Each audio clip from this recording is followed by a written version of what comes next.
이번 주에 우리가 96명 구릉했네요. 96명 구릉했습니다. 지금까지 2,914명을 구릉했습니다. 수고 많으셨습니다. 저한테 알려주시면 좋더라고요. 사진도 보고 공원에서 이번에 부채 나눠주고 재밌는데 수고 많으셨어요. 그 부채 나눠주는 분들 뒤에 보니까 한 분이 유심히 읽고 있더라고요. 의자에 앉아가지고. 그러니까 안 읽는 것 같은데 그림이 예쁘면 쳐다봐요. 뭔데 이렇게 예쁘지? 이러고. 그러면 그 말씀에 딱 걸리는 거예요. 그게 이게 뭐지? 내 인생이 뭐구나 이렇게 해가지고 공부할 수 있으니까 부채 열심히 나눠주셨으면 좋겠습니다. 시험에 대해서 공부해 보겠습니다. 여러분들 시험 많이 보셨죠? 학창 시절에 기억나는 시험 있습니까? 무슨 시험 기억나세요? 중고등학교 때 얼마나 시험 봐요? 중간고사, 기말고사, 뭐 수행평가, 뭐 또 뭐 봅니까? 그 군대 가서 제가 시험을 보는데 군대도 시험으로 시작해서 시험으로 끝나요. 30% 내에 못 돌면 진급도 안 돼요. 그만큼 아주 중요해요. 시험 본다는 것이. 그러니까 예를 들면 무슨 이런 양성과정 같은 데 가면 한 6개월이나 1년 공부를 해요. 6개월 공부하면 매일 시험이에요. 매일. 아침에 딱 출근하잖아요. 교실에. 앉으면 이제 어떤 과목, 전수락이면 전수락 공부하기 전에 얼마나 예습을 잘해왔는지 평가를 봐요. 그게 다 나중에 이제 점수가 연관되기 때문에 엄청 공부할 수밖에 없어요. 그 다음에 제가 처음에 봤던 시험은 그런 거예요. 이제 그 OAC 때, 그러니까 대위 달기 전에 이제 진급 명령 받고 6개월 공부하는데 아침에 시험 시작하면 점심 안 먹고 오후까지 시험을 봐요. 그러면 큰 지도를 줘요. 대한민국 지도 중에 어느 지역에 해당하는 지도를 한 4장이나 6장을 줘요. 그러면 붙여야 돼요. 우선 지도를. 붙이고 상황을 주면 이제 거기다가 피하 상황을 다 기록하는 거예요. 그리고 요구 사항을 거기다 적어내야 돼. 우리 부대를 어떻게 움직여야 되는가 이런 것들을 논리적으로 확 해야 되는 거예요. 그러면 뭐 그 이해하는데 한 1, 20분 시간을 투자하면 하루 종일 그리는 거예요. 그게 다 끝나면 그 어떻게 했어요? 사람이 그 시험의 등급에 따라 평가되는 거예요, 사실. 1, 2, 3등은 흰색 장갑을 끼게 하는 거예요. 1, 2, 3등 항상 상 받고 그럼 30% 내에 들어야 상위 계급으로 진출할 가능성이 있어요. 저는 하나님의 은혜로 항상 장갑을 꼈어요. 그런데 시험이 중요해요, 그만큼. 그래서 거기만 아주 올인해야 되니까 교관의 의도를 알아야 되고 지금 이 문제가 요구하는 사항을 잘 이해하도록 진짜 아주 암기만 중요한 게 아니고 여러 가지 시험 문제도 생각이 나는데 성경에 나타난 여기 인물 여기 몇 분 썼어요. 아담 그리고 예수님, 루시퍼 그럼 여러분들의 신약의 성도들 다 시험 가운데 있는 겁니다. 시험이 없는 때는 어디냐면 셋째 하늘에 가면 시험이 없어요. 테스트하지 않아요. 그때는 시련이 없는 거예요. 그래서 시험이라는 것은 테스팅도 되지만 시련이에요. 이런 시련. 시험 테스팅 이것이 그리스도인들은 육신의 장막을 벗을 때까지 계속 되는 거예요. 그럼 그 결과를 어디서 보느냐? 그리스도 심판석에서 다 받아요. 장갑을 끼느냐 못 끼느냐 하잖아요. 이게 그리스도 심판석에서 면류관을 쓰느냐 못 쓰느냐예요. 어떤 사람은 써요. 화려하고 밝은 면류관도 쓰고 화려한 옷도 입어요. 근데 어떤 사람은 그냥 가만히 서 있는 거 박수 치다가 상황 끝나는 겁니다. 그리스도 심판석에서.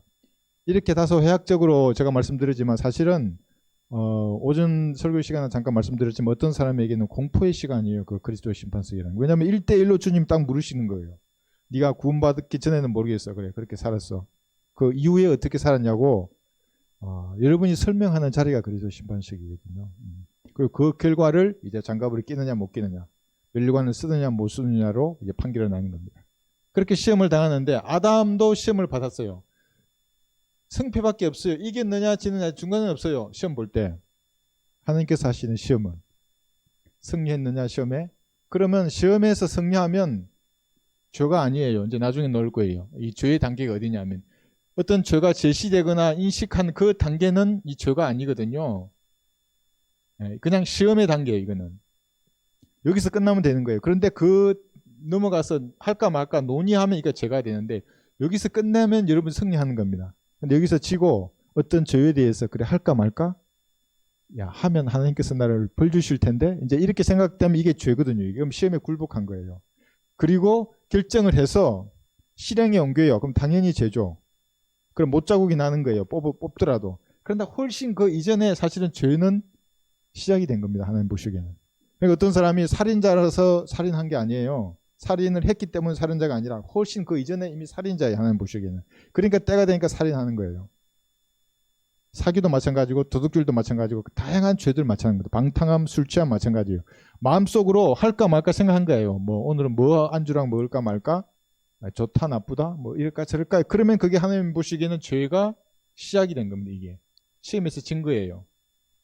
시험 받는 것은 괜찮아요. 근데 여기서 여러분 이기잖아요. 제가 마귀가 자꾸 생각해줘요. 어떤 명확한 대상을 주고 그 결과를 알게 하더라도 여기서 끝나버리면 돼요. 그래 그러면 안 되지. 하지 말자 하면 되는데 할까 말까 심각하게 고민하기 시작하면 이게 죄거든요. 그럼 시험에 진 거예요. 이게 하나님 보시기에는. 뭐 구약의 율법으로는 괜찮아요. 율법은 여기 끝나서 결정해서 실행에 옮겨야 죄잖아요. 도둑질을 해야 죄예요. 그러나 그리스도인들은 도둑질을 할까 말까 심각하게 고민하는 거예요. 아무도 모르던데 이거 길가에서 뭘 떨어진 걸 주웠어. 이거 아무도 안 봤는데. 요즘은 그 주소도 재더라고요. 이게 옮기면 자리를. 그래서 옮기기 전에 사진을 찍더라고요. 어떤 사람이 유튜브에 봤어요. 옮기기 전에 사진도 찍던데. 하나님 보시기에는 마음을 보시기 때문에 여기서부터 시험에 패배한 겁니다. 굴복하게 되는 겁니다. 시험에 굴복하면 죄가 되는 거예요. 패배했죠. 견디면 복이 되는데 시험을 견디지 못하고 패배했어요. 저항하지도 않고. 그러면 기쁨도 잃어버리고 다 없어져 버리는 겁니다. 그런 걸 보고 있죠. 그래서 아담이 시험을 받았는데 아담은 뭘로 시험을 받았습니까? 아담은 사랑으로 시험을 받았어요. 사랑으로. 하나님은 보이지 않지 않습니까? 하나님과 대화를 나눴지만 보이지 않았어요. 보는 여인을 택한 겁니다. 아담은. 자기가 하나님으로부터 받은 영원한 생명하고 여자하고 바꿔버렸어요. 졌어요. 그러니까 패배한 거예요. 그러니까 영생을 잃어버리고 대신 여자를 얻었죠. 얻고 나서 바로 시작한 게 이제 핑계 대는 겁니다. 여자는 아담이 그랬지 않습니까? 하나님이 저 여자를 나에게 주었기 때문에 내가 그런 죄를 지었습니다. 그렇게 사랑해서 영생하고 바꿨는데 이제 여자 탓을 하는 겁니다. 그래서 패배했어요. 아담은. 아담의 우상은 사랑이었어요. 어떤 여자를. 그래서 모든 인류는 아담 때문에 죽은 영을 가지고 태어나게 된 겁니다. 죽은 영을 가진 채로 태어나는 겁니다. 그래서 이제 어떤 사람 제가 보니까 사람의 혼이 언제 생기느냐, 이건 제가 다음 기회에 한번 심도 있게 말씀드릴게요. 사람의 혼은 어머니 뱃속에 있을 때는 혼이 아니라 생명체죠. 그것은 배에서 출생을 해서 호흡을 쉴 때 그때 숨이 들어갈 때 이제 혼이 생긴다고 통상 보는 겁니다.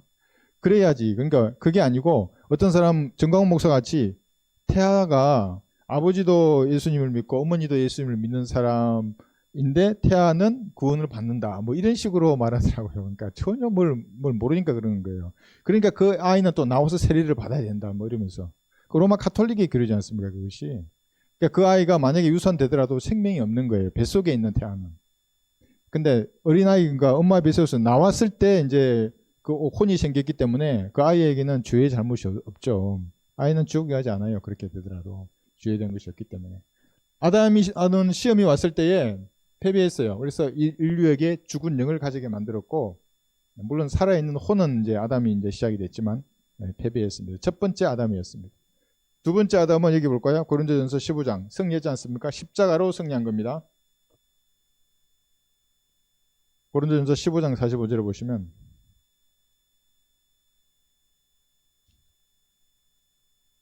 그래서 제가 그리스도교 할 때 그 어떤 사람이 물었어요. 아니 예수님이 하나님인데 왜 죽냐고. 그 패배한 거 아니냐고. 십자가로. 살아야지 왜 죽냐고. 하나님이기 때문에 죽음이 없다고. 물론 죽음을 맛보셨는데 부활하셨다고 예수님은. 그러니까 하나님이시지. 죽었으면 하나님이 아니죠. 15장 45절에 보시면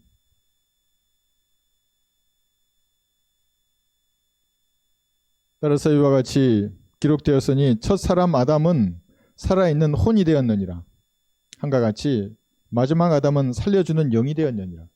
예수님이 십자가로 승리하셨어요. 생명으로 들어가는 문을 여신 겁니다. 자기 찢겨진 몸과 흘리신 피로 살려주는 영. 그러니까 예수님의 피를 믿으면 성령께서 그에게 임하는 겁니다. 승리함으로써 살려주는 영이 되었습니다. 아담은 살아있는 혼이었고 이 다른 겁니다. 이거 혼과 영이. 어떻게 성령을 받는가? 근데 제 유튜브로 뜨더라고요. 여기에 정가훈 목사가 성령을 받는 방법에 대해서 구원받고 나서 성령 세례를 또 받아야 된다고 얘기하더라고. 사도행전 2장을 근거로. 살려주는 영, 성령을 받는 길은 바뀌었지 않습니까? 구하는 자들에게 악한 것을 주지 않는다 그러면서 성령을 구하면 성령을 받는다 그래요. 그렇지 않아요. 그때 성령을 구해서 그때는 십자가 이전이잖아요. 십자가 이전이었고, 그래서 예수님은 구하는 자들에게 성령을 주셨어요. 그 제자들에게 숨을 내쉬면서 받으라 그랬지 않습니까? 그리고 오순절에 성령을 주셨어요. 근데 과도기였지 않습니까? 나중에 사도행전 10장 넘어서 15장 가면 명확하게 나와요. 예수님을 믿을 때 성령을 받는 겁니다. 에베소서 1장 13절의 말씀이고.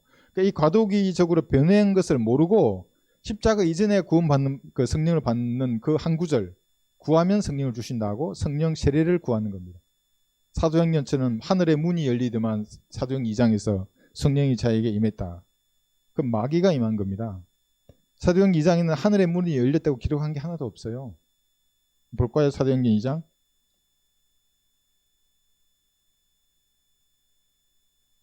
그래서 사도행전 2장 보세요.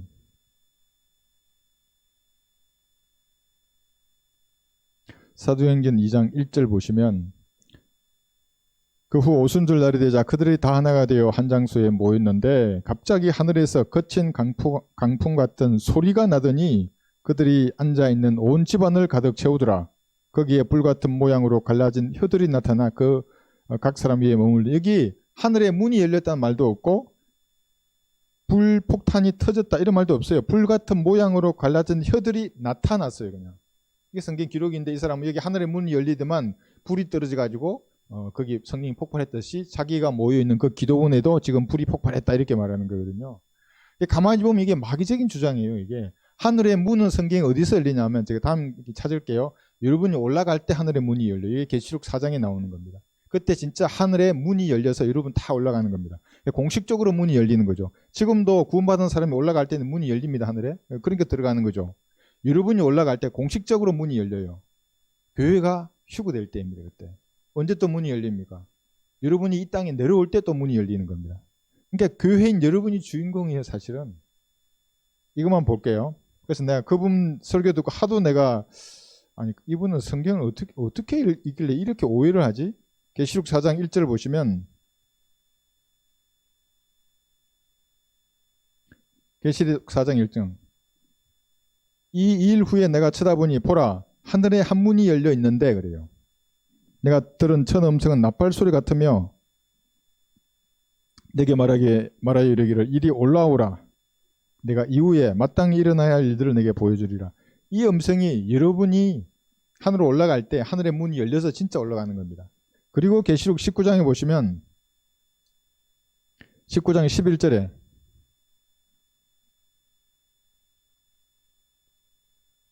계시록 19장 11절 또 내가 하늘이 열린 것을 보니 흰말이 보이더라. 그 위에 앉으신 분은 신실과 진실이라고 불리며 의로 심판하고 싸우시더라. 이 사람은 이만이 아니에요. 또 이만이라 그러고 이 사람은 미친 사람이 되는 거예요. 영적으로 미친 사람이 되는 겁니다. 하늘이 열린 것을 보니 그러니까 공식적으로 열릴 때는 딱 두 번이에요. 물론 매일 열리지만 구원받은 사람이 올라갈 때 여러분이 올라갈 때 하늘의 문이 열린다고 단체적으로 올라가는 거지 않습니까? 전부 다. 또 여러분 전부 다 내려올 때 또 문이 열리는 겁니다. 사도행전 2장에는 하늘의 문이 열리지 않았어요. 이거 아시면 좋겠고 그래서 살려주는 영이 되셨습니다.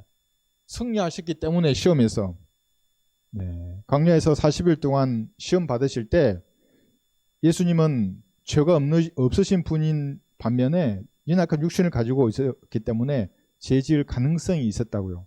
사탄은 그걸 정확히 알았어요. 그러니까 시험을 하는 거죠. 이렇게 죄 지을 가능성이 없는데 시험하겠어요 사탄이? 예수님 죄 지으면 끝나잖아요. 모든 게 끝나요. 대속죄물이 되지 않는데요. 죄를 지으면. 그래 예수님 승리하셨어요. 루시퍼예요. 루시퍼도 에스겔 28장이나 이사야 14장에 보면 시험을 받아요. 그 지리적으로 하나님보다 위에 있었잖아요. 거기서 음악을 연주했던 사람이라고요.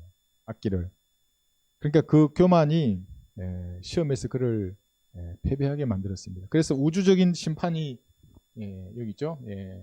일어났고 지금도 수많은 패배자를 양산하는 겁니다. 지옥에 간 사람들은 패배자들입니다. 시험에서 떨어진 사람들이 전부 다.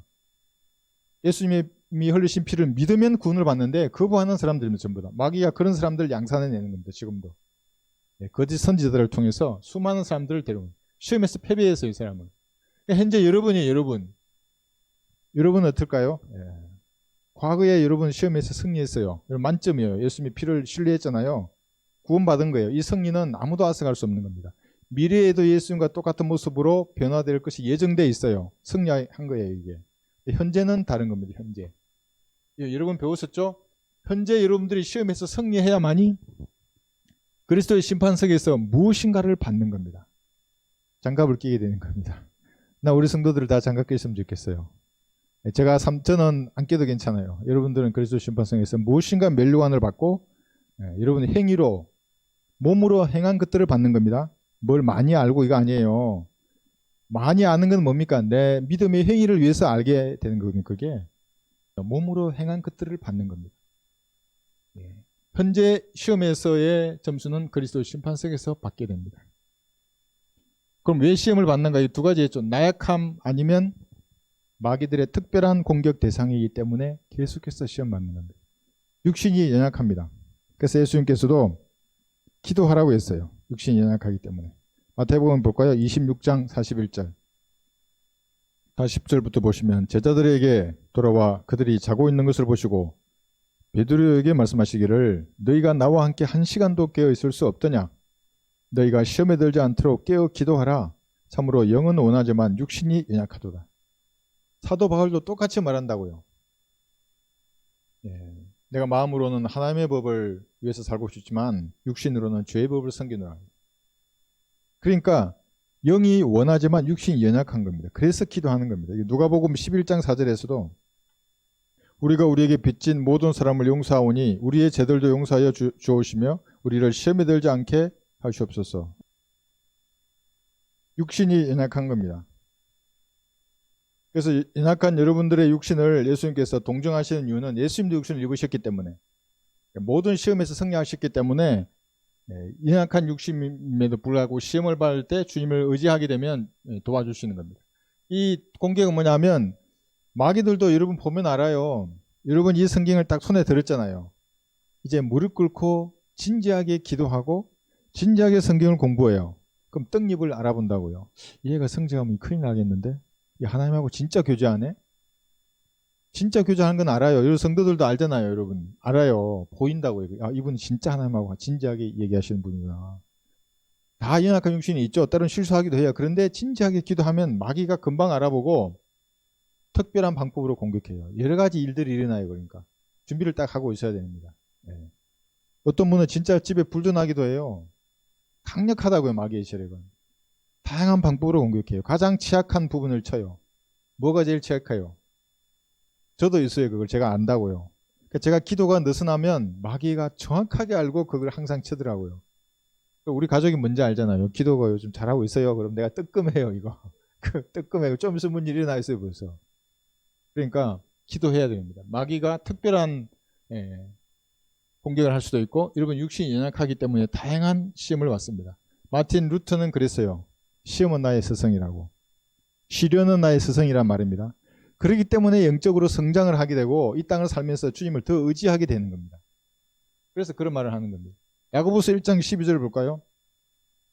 시험을 견디면 복이 됩니다.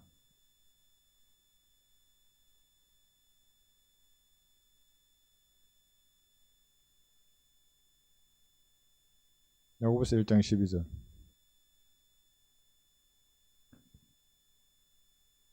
시험을 견뎌내는 자는 복이 있도다. 이는 그가 시련을 거친 후에 주께서 자기를 사랑하는 자들에게 약속하신 생명의 면류관을 받을 것이기 때문이라. 여러분 대환란 때는 시련을 견디지 못하잖아요. 시험에 빠져서 죄를 지어요. 이렇게. 대환란 때는 구원을 잃어버리는 때이기 때문에 지켜내면 끝까지. 그러니까 생명을 그려야 돼요. 그러면 생명의 면류관을 받아요. 근데 이걸 우리에게 교훈으로 적용해야 되는 겁니다. 여러분이 모든 시험에서 승리하게 되면 여러분도 면류관을 받을 거예요. 모든 시험에서.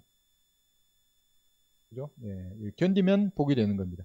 그래서 이게 견딘다는 말의 의미가 저항하라는 말입니다. 저항하라. 기도와 말씀과 찬양과 기도로 어떤 생각이 들어왔어요. 이게 이제 죄가 성립하는 여러분 안에서 일어나는 4가지 단계인데, 저항해야 할 단계 어디냐면, 어떤 죄의 대상이나 결과를 인식하게 되는 것은 죄가 아니라 그랬지 않습니까? 죄가 아니에요. 이 죄라는 게 이런 거예요. 여기 화살표 해놨잖아요. 살인, 간음, 뭐 도둑, 사기 이것만 했는데, 마가복음에서는 더 많은 죄들이 여러분 안에서 나온다고 말하고 있습니다. 마가복음 7장 보시면, 마가복음 7장 21절 22절에 보시면,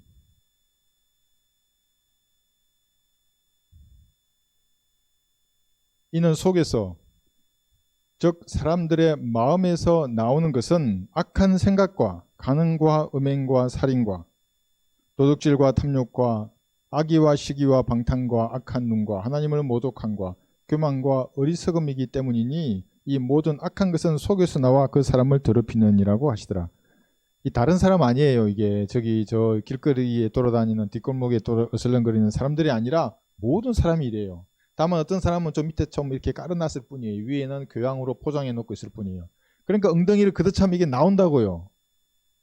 한번 해보면 돼요. 뭐 좀 이렇게 생긴 사람하고 얘기해봐요. 뭐 아주 고매한 인격을 가진 사람하고 얘기해보다가 조금 치면 이게 나와요. 당신 하나님을 갈보리에서 흘리신 예수님의 피를 우습게 얘기면 하나님도 지옥에 던지시고 당신 우습게 얘기할 거라고 그러면 막 불같이 화를 내요.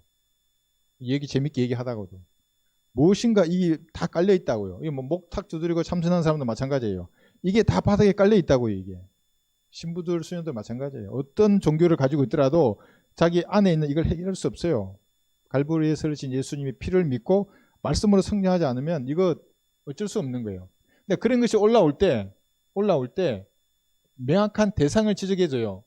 간음할 때의 대상, 장소, 시간, 방법 조만 가지 생각을 구체화시킨다고요. 그 결과를 알게 해요.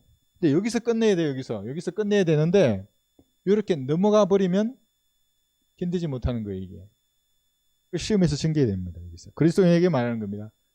이게 알았을 때 그만하면 여기서 그만. 그렇지 않으면 패배하게 됩니다. 여기서 저항해야 될 때 여기입니다. 생각을 여기서 저항해서 그만 할까 말까 고민하면 안 됩니다. 하지 말아야지. 할까 말까 계속 고민하고 하자 그러면 아직 철없는 사람이에요. 그러면 저에 대한 결과를 몇 번 더 당할 겁니다. 아마 아주 그리스도인에서의 능력이 드러나지 않아요. 그죠? 1장 여기 2절 3절 보시면 다시 야고보서 들어가셔서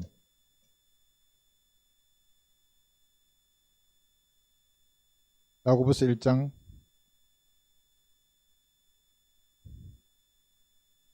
2, 3절 나의 형제들아 너희가 여러가지 시험에 빠질 때면 그것을 모두 기쁨으로 여기라. 이는 너희 믿음의 시련이 인내를 만들어내는 줄을 알미라. 그러나 인내를 온전히 이루라. 이는 너희가 온전하고 잘 갖추어져 아무것도 부족함이 없게 하리 하심이라. 그래서 여러분에게 시련이 닥치는 겁니다. 시험이 오는 거예요. 굴복하지 않으면 그게 기쁨이 돼요. 기쁨이 되고 복이 되는 겁니다. 패배하면 죄가 돼요. 그래서 시험을 기쁘게 이길 수 있어요. 어떤 것이라도. 여기서 끝나면 돼요. 어떤 대상이 명확하고 뭐 결과가 어떻다고 내가 알았어요. 하면 안 되는구나 하고 내 안에 있는 성령께서 가르쳐줘요. 예전에는 잘 안 가르쳐 주셨는데 구원받으면 더 잘 가르쳐 주는 겁니다. 그게 뭐냐면 양심의 크기가 지난주에 했잖아요. 10톤 트럭이 지나갈 정도로 죄 지어도 별로 상관이 없는데 구원받으면 뭔가 찝찝하다고요. 안 하면 안 돼요. 안 하면 되는 겁니다. 그러면 안 하면 그거 안에서 잃어버리는 것도 있겠지만 얻는 게 훨씬 많아요. 몇 번 해보시면 됩니다. 이거는 이기면 기쁨이 되는 겁니다. 믿음의 시련이죠. 이거 베드로전서 1장 6절 보시면 야고보서 다음 베드로전서 1장 6, 7절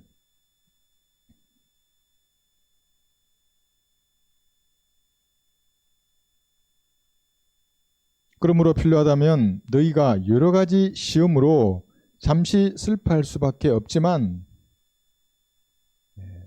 단순히 어떤 생각이 들어오는 것만 시험이 아니에요. 다양한 시련이 있다고요. 여러분을 연단하기 위한 하나님의 계획이 있어요. 그게 슬퍼할 수밖에 없지만 그런 겁니다. 그것을 크게 기뻐하는 것은 너희 믿음의 시련이 불로서 단련될지라도 없어져 버리는 검보다 훨씬 더 귀하여 예수 그리스도께서 나타나실 때에 칭찬과 존귀와 영광을 받게 하려 함이니라. 여기 칭찬과 존귀와 영광을 받는 방법이 여기에 기록되어 있어요. 그리스도 심판석에서 믿음의 시련을 받을 때예요. 그죠? 이것이 검보다 훨씬 더 귀한 겁니다. 그러니까 굴복하지 않으면 되는 겁니다. 저항하면. 어려운 가운데서도 여러분의 믿음을 포기하지 않으면 이것이 칭찬과 존귀와 영광을 여기서 받을 겁니다. 예수님께. 여기죠? 그 유튜브에 보니까 휴거 신부가 되려고 아주 그 고생하는 사람들 많더라고요. 뭐 자기는 평생 그것만은 바른다 그러고 휴거가 어쩌나 그러고. 그런데 은혜의 복음에 대해서는 부정적이고 바른 진리의 지식, 바른 성경에 관계된 이런 말씀을 전하면 싫어해요. 육륜의 표는 안 피해야 된다 그러고 막 목 베이면서까지 신실하게 자기는 견디어서 휴거 신부가 될 거다 이런 말이에요. 이거 아니죠. 이게 설령 이런 사람이 구원받아 올라가더라도 수치와 조롱을 당할 거예요. 진리를 행하면서 받는 이 믿음의 시련이 칭찬과 존귀와 영광을 주는 겁니다. 뭐가 있어요? 이번 주에 부채 전도지 들고 나가셨죠, 자매님들. 나갈 때 5만 가지 생각이 더 있잖아요. 아니 거기 뭐 한두 시간 나가는 거 해야 다른 것도 많이 있을 테고 또 거기서 좋은 일만 있습니까? 얼마나 짓궂은 사람들 많아요. 뭐 무슨 말하고 말 들을 때도 굴하지 않고 웃으면서 이거 읽어보십시오. 당신의 죄가 예수님 피로 용서되었습니다. 그렇게 말하는 그게 믿음의 시련들이 전부 다. 근데 집에 간다고 해서 뭐가 세상 사람들은 말한 뭐예요? 시간당 이거 주지 않잖아요. 보이지 않지만 안 줘요. 물론 보이지 않는 상급이 쌓여요. 하늘에서는. 이거 내야 되면 믿음의 시련들이에요. 전부 다. 믿음의 시련들이 칭찬과 존귀와 영광을 주는 겁니다. 금보다 더 귀한 것들입니다. 이거 한번 볼까요? 시편 19편에 보시면 그래서 바른 성경이 없는 사람들은 믿음의 시련이 없어요. 시편 19편 7절에서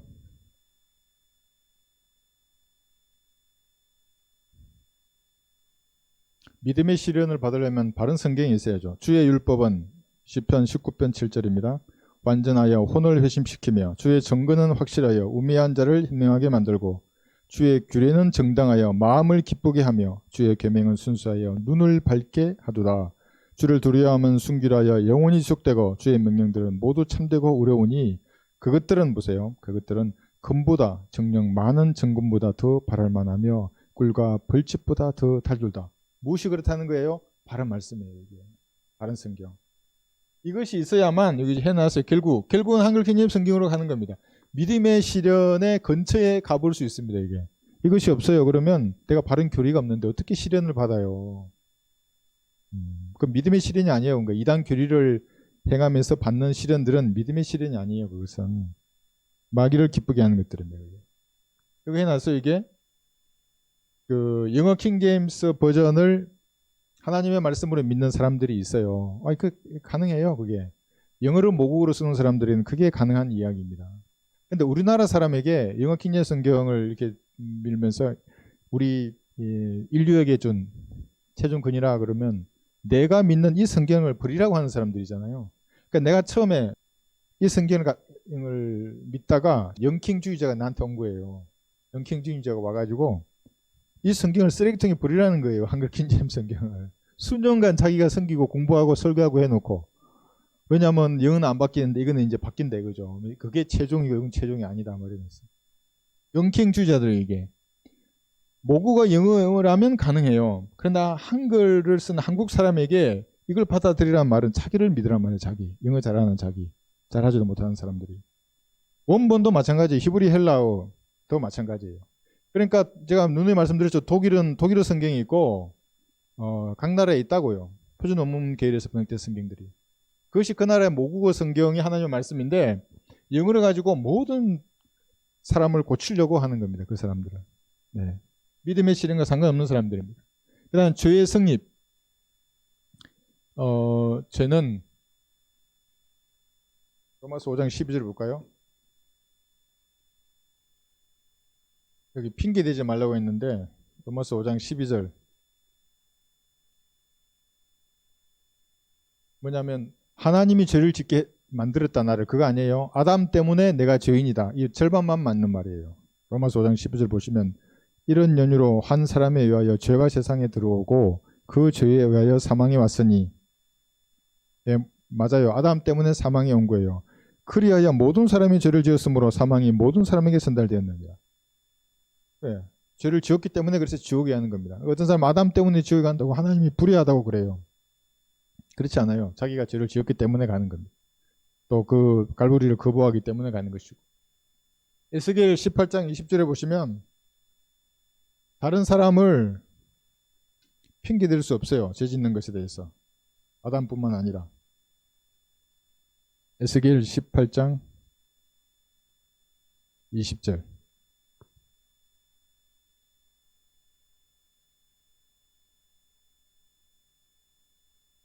범죄하는 혼은 죽으리라.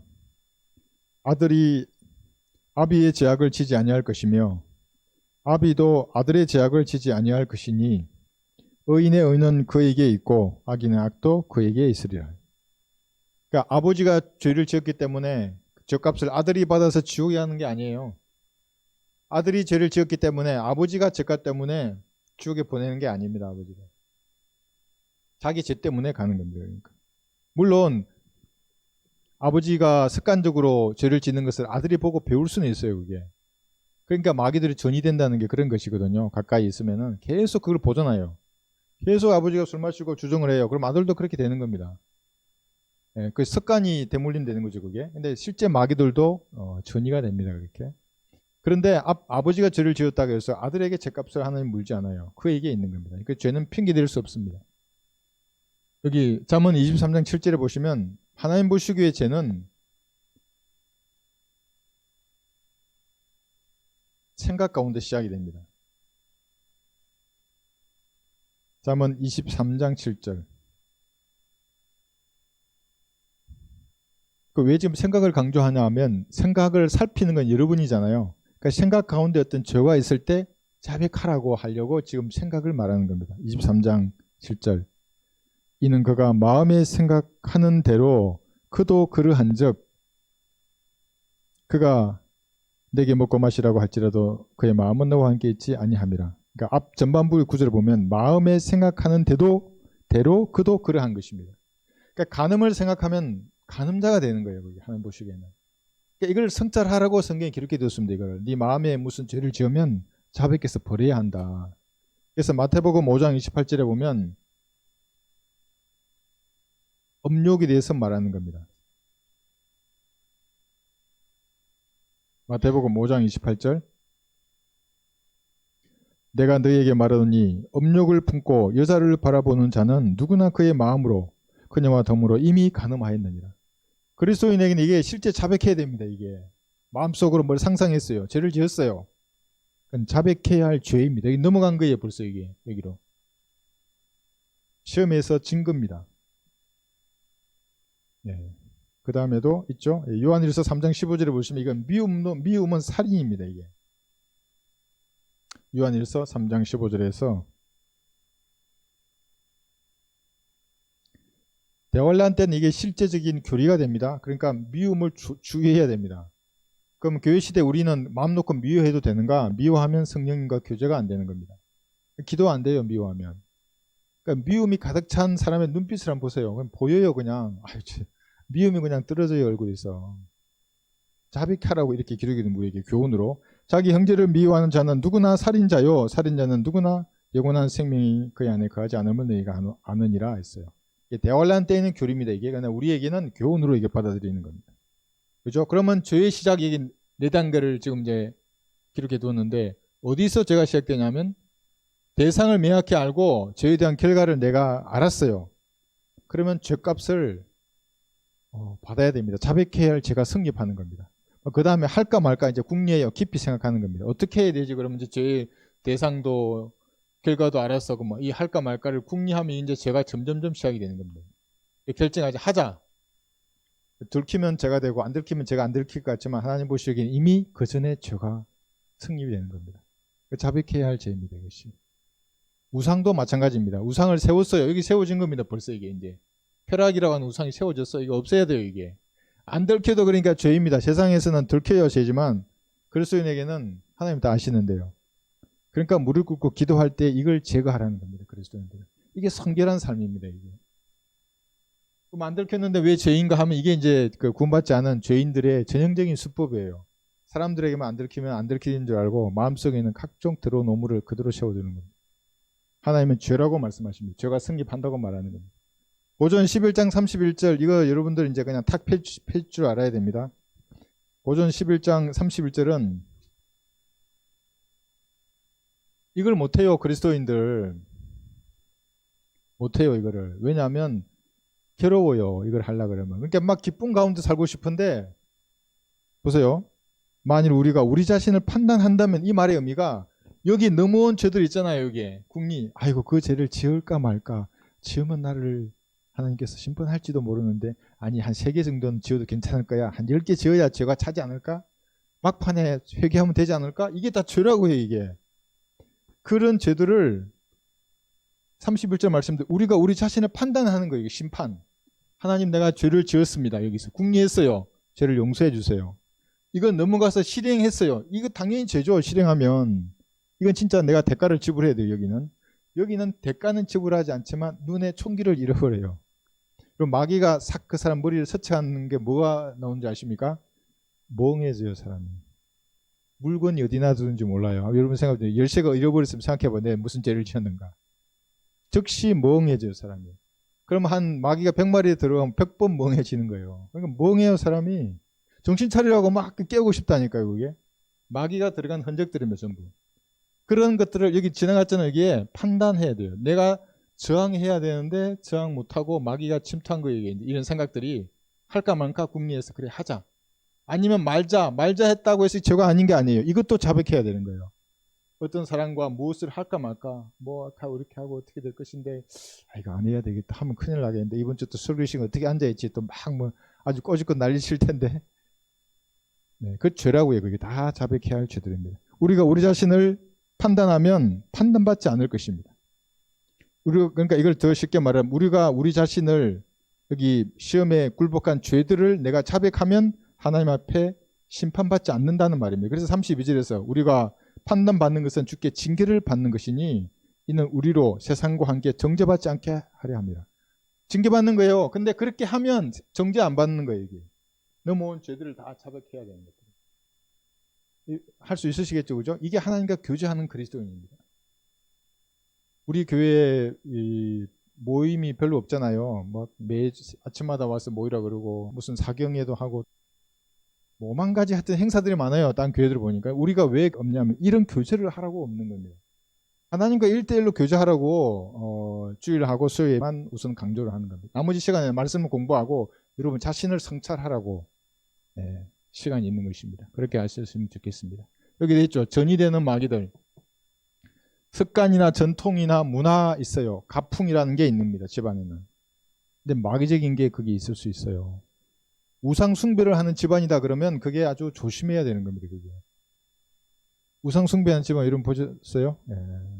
실제적인 형상을 숭배하는 집안도 있고 그렇지 않지만 가만히 보면 죄와 연루된 것들이 있어요. 그게. 다 자백해서 버려야 할 것들입니다. 여기 사도행전 17장 16절에 보시면 도시 전체가 마귀에게 넘어간 마을도 있어요.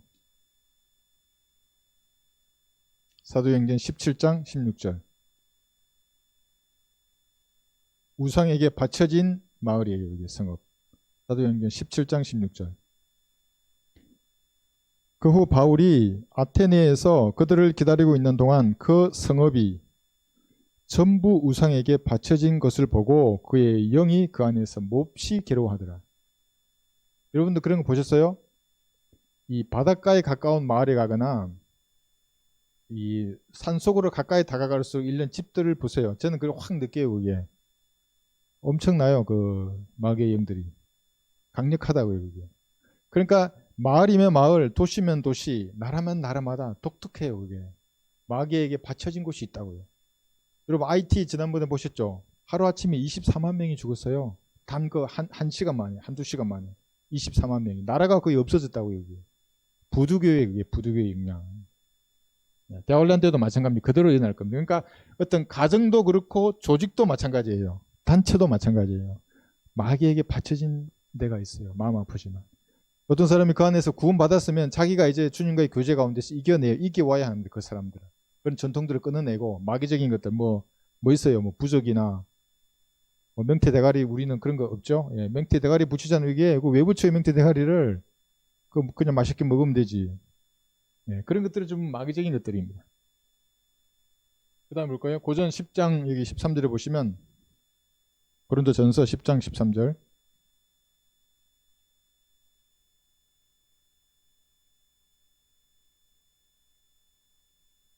시험을 받을 것에 대해서 두려워할 것이 없습니다. 왜냐하면 여기서 명확하게 고린도전서 10장 13절 사람에게 흔히 닥치는 시험 외에는 너희가 당한 것이 없나니 있어요. 특별한 것이 없어요. 흔히 닥치는 거예요. 전부 다.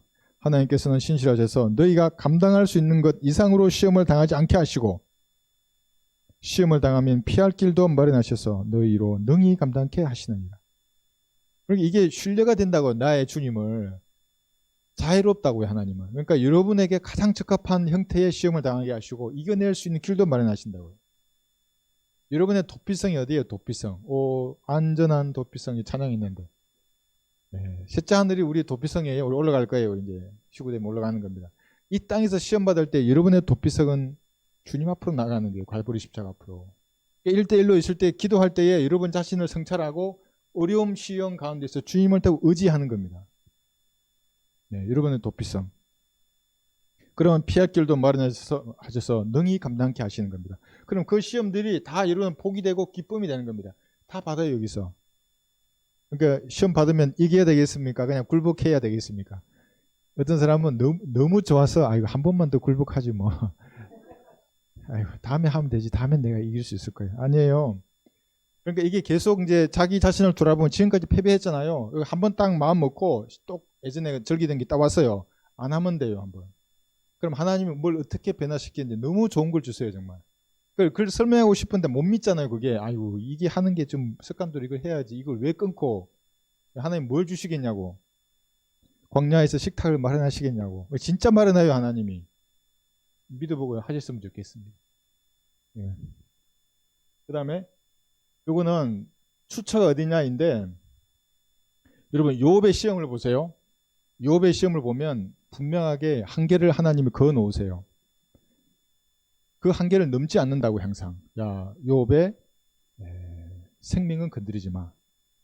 다 가져가. 뭐 피부도 가져가고 뭐 자식도 가져가고 재산 다 가져가는데 생명은 건드리지 마. 마귀가 여러분에게 생명을 요구할 수도 있어요. 그럼 하나님 오케이 할 수도 있어요. 그런데 여러분의 혼은 건드리지 마. 이건 딱 그 혼은 이미 속죄제물로 하나님 것이잖아요. 모든 혼은 하나님의 것인데 특별히 여러분 것은 하나님이 자신의 피로 샀다고요. 혼을. 그 마귀에 건드릴 수 없어요. 그것은 사탄이 주관하는 겁니다. 그러니까 시험은 하나님이 친히 하지 않아요. 속이는 건 하나님이 친히 하실 수 있어요. 여러분의 우상을 품으면 마귀를 보내서 속이든지 하나님이 친히 속여서 그 사람 지옥으로 보내든가 그리스도 심판상에서 거지로 서게 하는 거예요. 그런데 시험은 출처는 마귀예요. 그러나 하나님이 분명한 한계를 설정해 두시고 승인하기 때문에 이것도 두려워할 것이 없습니다. 여기 찔림 있죠. 여기 마태복음 5장 25절에 보시면 마귀가 하나님 앞에 고소한다 했지 않습니까? 그걸 어떻게 알 수 있습니까? 양심의 찔림을 주면 마귀가 고소하는 건데 그렇게 생각하면 돼요. 마태복음 5장 25절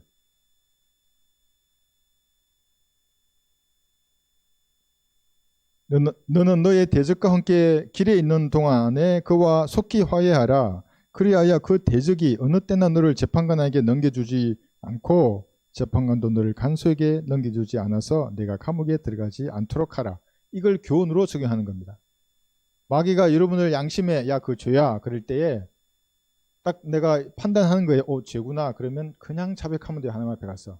그러면 이게 재판관에게 가지도 못하고 감옥에 들어갈 일도 없어요. 징계가 없다고요. 그냥 주님 앞에 자백하면 되는 겁니다. 그게. 끝까지 고집부리고 변호하는 거예요. 아니 지금까지 죄가 아니었는데 왜 지금은 죄라 그래요? 그리스도인이니까 그 죄라고 하는 겁니다.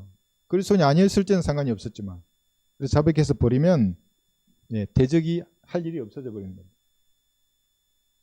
그 다음에 이 마지막에 이게 시험의 출처는 여기 있어요. 세상과 육신과 마귀예요. 이게. 이 말은 무슨 말이냐면 마귀가 할 일이 없대요. 개점 휴업 상태래요. 마귀들이. 왜 그러냐면 너무 시스템을 잘 만들어 난 거예요. 세상의 시스템을. 세상의 풍조가 너무나 이렇게 확 잘 갖춰져 있기 때문에 마귀가 가만히 있어도 세상이 그리스도인들을 세상으로 끌고 가버려요. 마귀가 할 일이 없는 거예요. 그러니까. 그 말이에요. 이게 빠져 살아요.